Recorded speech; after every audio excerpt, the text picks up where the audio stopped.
Hey, I hope that you have been feeling great with grace and full of growth in your mind and your heart and everything because every day should be an experience whereby you're leveling up, whereby you're changing something about your life so that you create a pattern of change. So here I'm going to be talking about how like true spirituality, like spirit is aspire, like inspiration, aspiration, this is spirit.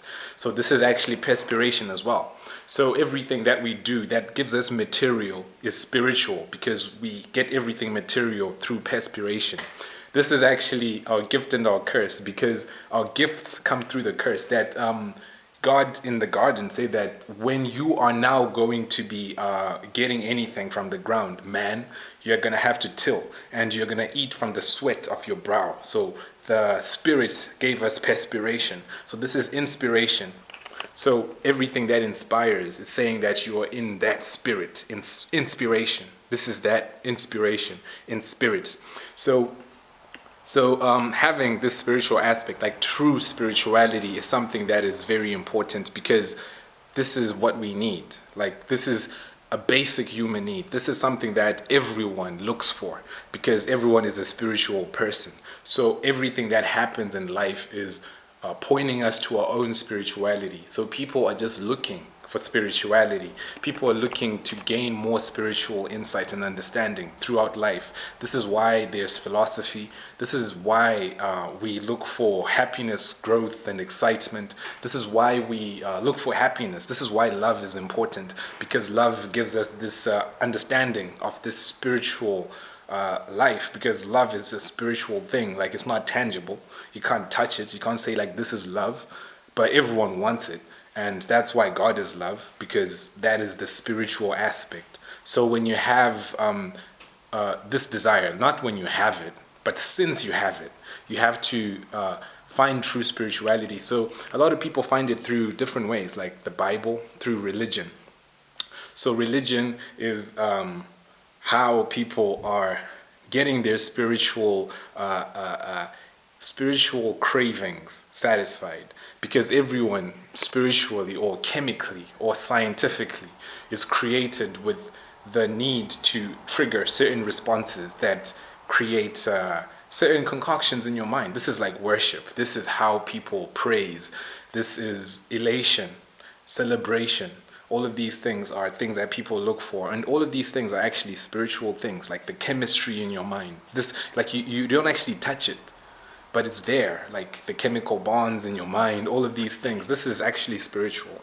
So spirit is anything that you can't see and touch. So true spirituality is what we look for in religion, in the Bible, and in these books. But when you look at it and how people perceive the word, the Bible, like, people actually don't like it because they feel like it indoctrinates people. Because when it came to Africa, it messed up everything. Like, you can make a good argument that, like, Christianity messed up Africa more than anything because the people who came with the Christian doctrine came without the truth, but with certain intentions. So this is what happened, and this is how people got Christianized. But at the same time, Christianity was already there in Africa, so it didn't come with these people. It came through other ways. So this is an argument that goes both ways. So so when people look at the Bible, they just see it as this book that is concocted to make people docile. And this is something that you have to see for yourself because this is how you understand what is in it and how someone else interprets it. Because how I see it is that this book is imperfect because it is made by people who are imperfect. So through its imperfection, it becomes perfect because no one is perfect. And the people, because it's a man-made book, right? And the people who made the book are not perfect. That's why religion is not perfect. That's why the book is not perfect. Why is it not perfect? Because I've never read the Bible, I've just read a version of it. And in these versions of it, they've always been changing these words, right? Like how they used to, like how the King James version will sound is different from yours right now, the New World Translation or something like that. So you see, like they are trying to perfect it. So this imperfection actually leads them to trying to perfect it. But in any case, true spirituality, what is that? What is true spirituality? Because this is what we need. Like this is an actual need that everyone's supposed to have, true spirituality. And this is communion with God and understanding the common union you have with God. And a lot of people will say like they don't trust in Qurans, Bibles, or whatever. But on the basis of it, the only reason why people are reading Qurans and Bibles is because of this spiritual need.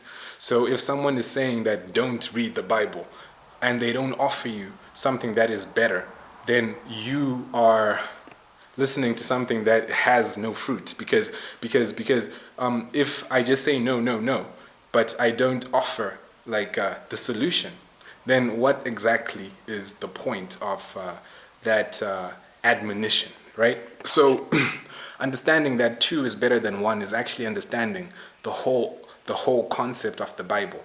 In the beginning, Adam was created in the garden, and then God said, no, two is better than one. One is no good. So you have to second guess. You have to think. You have to think twice. You have to grow your mind, right? Two is better than one. This is the whole Bible. In fact, there are two Bibles. There's Old Testament and New Testament. Jews read one Bible. Christians read another Bible. Two Bibles. So there's actually the Quran, which tells people to go read the other book. So there's the Quran, and then there's the actual Bible, because the Quran says go and read the Bible. So this is still two. So two is always better than one. It's crazy, right? Because two creates multiplication. Two creates Eve. Two creates more. Two creates life. Because Eve creates life, right? So this is why Adam and Eve is important. So when you read the Bible, what you're actually getting are these insights that are encoded in a different way. Because the Bible is created in order to bring you closer to the spiritual, the intangible, the fourth dimension. So this is actually in the Bible. Like it says, like Paul is saying, like you have to wonder with the saints, with the people, with everyone who's around you. Like what is the breadth, the length, the height, the depth of the fourth dimension? So when you're reading it, it's like it's a portal into the fourth dimension. So it's a paradox. So the fourth dimension is something that we can't even imagine. It's a paradox. So the Bible is actually a paradox. It's imperfect because it's made by people. Like God never came and wrote it, so it's imperfect, right? But because it's imperfect, it's perfect. Because everyone's made it perfect, right? Because that's how we can figure it out, that it's imperfect. So that's why it's perfect. So because you have to read it with your mind, which your mind is already imperfect. So it's crazy, like it's a fourth dimension understanding. So this is why it's important to have the fourth dimension, which is spirituality, which is the name of God, the tetragrammaton, the four-letter tone, the fourth dimension, Yahuwah. So understanding that two is better than one is understanding the whole message in the Bible. Two is better than one is to be fruitful and to multiply. So to multiply is to have multi-applications, like many plies, like you can have like 1 ply, 2 ply, 3 ply, 4 ply, 5 ply, like 2 ply toilet paper or something. These are plies, right? So when you have multiplies, like when you have multiples, like be fruitful and multiply, it means that you're just stacking it up. Like go make stacks. So be fruitful and make stacks. This is multiply. Be fruitful and multiply, because two is better than one. So you have to be fruitful and you have to multiply. This is spiritual. Like where does 3 come from? Because when you look at how numbers work, like I have a video called Miracle Numbers, and also the numerology in the days of creation or something like that. And then in that, you actually understand that like all of these numbers are actually just self-replication of one. So everything is an atom. Everything is Adam. So from the first atom created the Big Bang. What they say is the Big Bang is like the word of God, the first words, the first line, the first verse, right? Let there be light. The first verse, which is also fourth. So it's the fourth dimension, it's the paradox. So when you have this paradox is a parable. So when you have this understanding, right, the first line is saying, let there be light. And then it's creating this whole universe with a huge voice. That's like a bang, like, let there be light, like boom, right? Then that's what they call the Big Bang.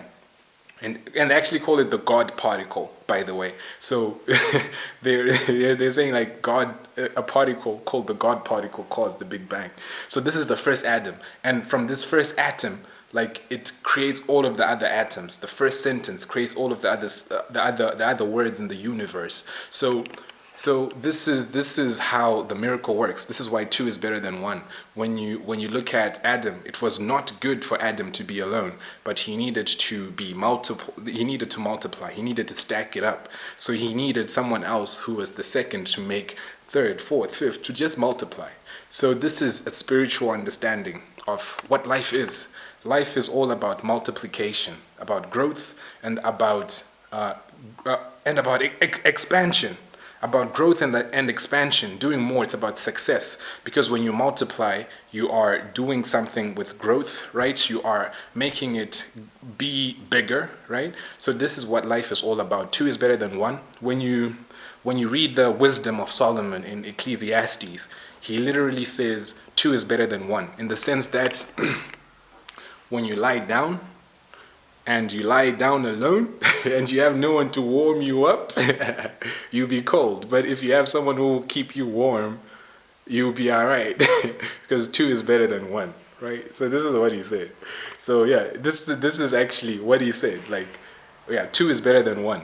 And when you actually look at the message of Jesus, what he actually said was, go in twos, because two is better than one. So all of the disciples were sent in twos. So this is the wisdom of God manifest, is sending people in twos.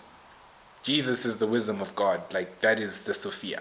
So so that is the sophistication of this understanding. Two is better than one. Be fruitful and multiply. Sophia, sophistication, which is how Solomon explained it, which is how he actually gave it as the understanding of two is better than one.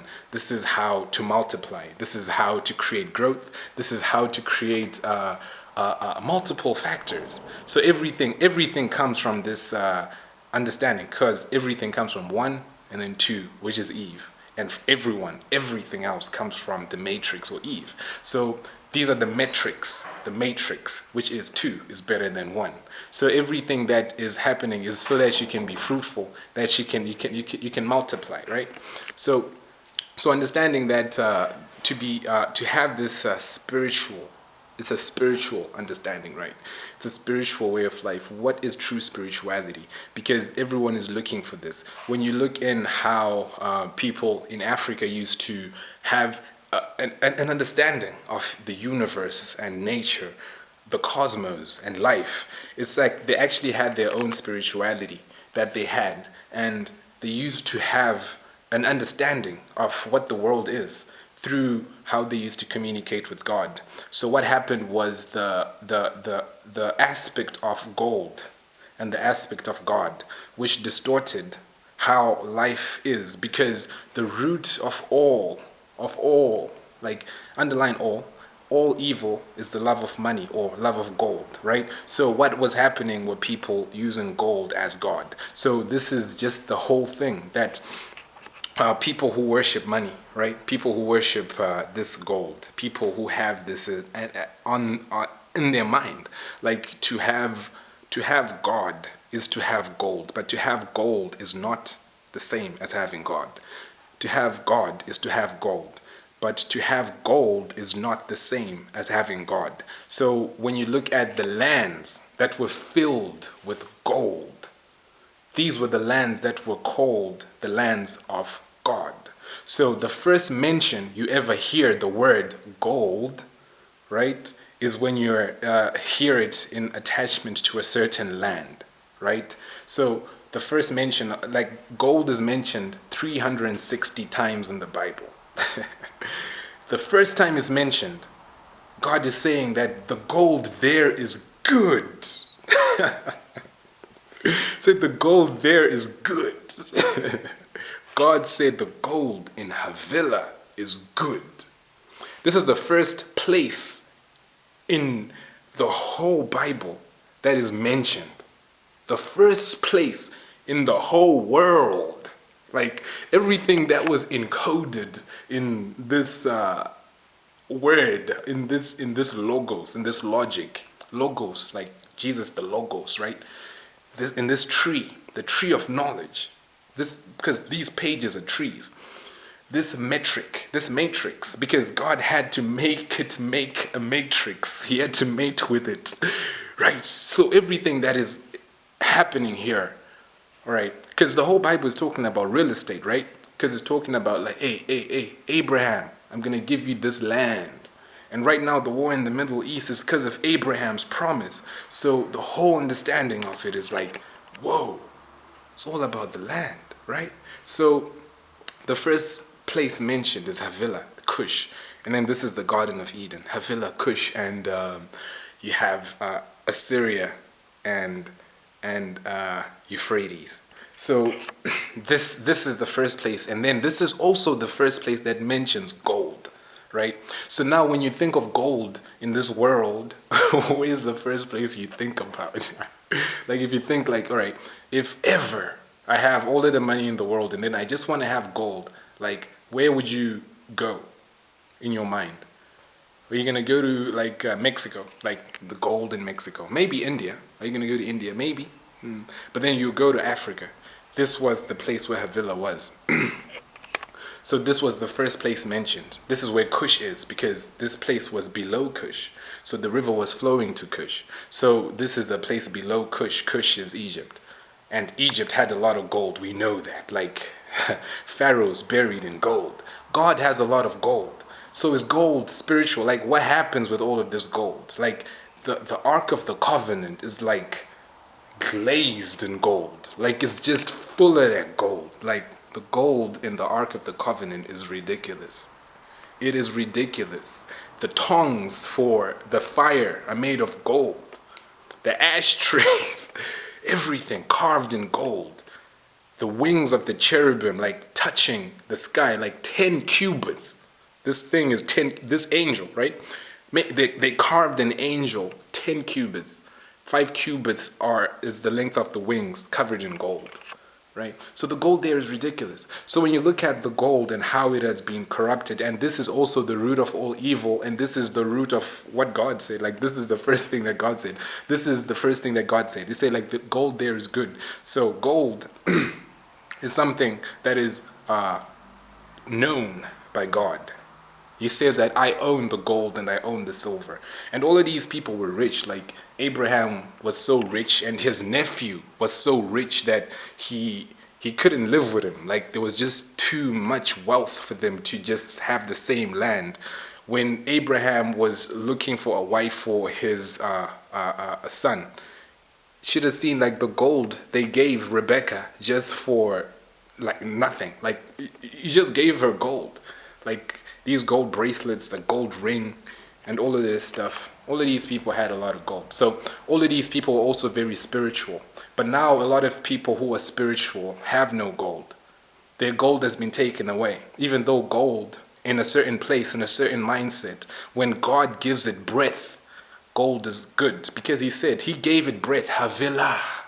When God put the H on Abraham, he gave it breath. Havilah is a place of breath. A place of mist, a place of mystery. He gave it, it has 2 H's. It starts with ha and ends with ha. And Abraham had a little ha. This is Havilah. Nah, Havilah, the gold there is good.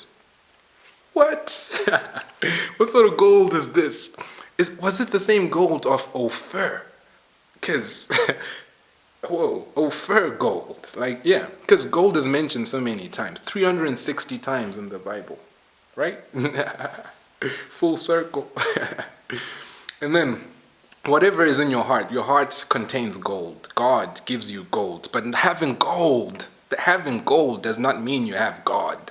It's better for you to have God than for you to have gold. That's it. It's better for you to have Havilah than for you to have gold. It's better for you to have the breath of God. That's Havilah, the Havilah. Like God is saying all of this, like his words. People used to hear his words, like hear his words. So he was saying this, giving this breath. So understanding this understanding is like understanding spirituality. Having gold does not make you less spiritual. Having gold does not make you more spiritual. All right, so when you understand spirituality and how we are looking at it in these days, the people trapped in their minds, because this is what Jesus came to do, like to free the captives. And they were captives because they were trapped, they were in captivity. You remember? So it's crazy. When Jesus was being crucified, the Pharisees were like, crucify him. And then they are like, all right, I'll give you, like Pontius Pilate, a Roman, didn't want to kill him. And then he's like, no, it's cool. Like, hey, all right, I'll give you a choice because I know you don't really want to kill him. So I'll let either him or Barnabas free. And the people are like, nah, set the captive free. So Jesus was setting captives free. When you understand this, it's crazy. So he set the captives free. So the captives are always in the mind. This is the infirmity, like get up and I have forgiven your sins. This is the captivity.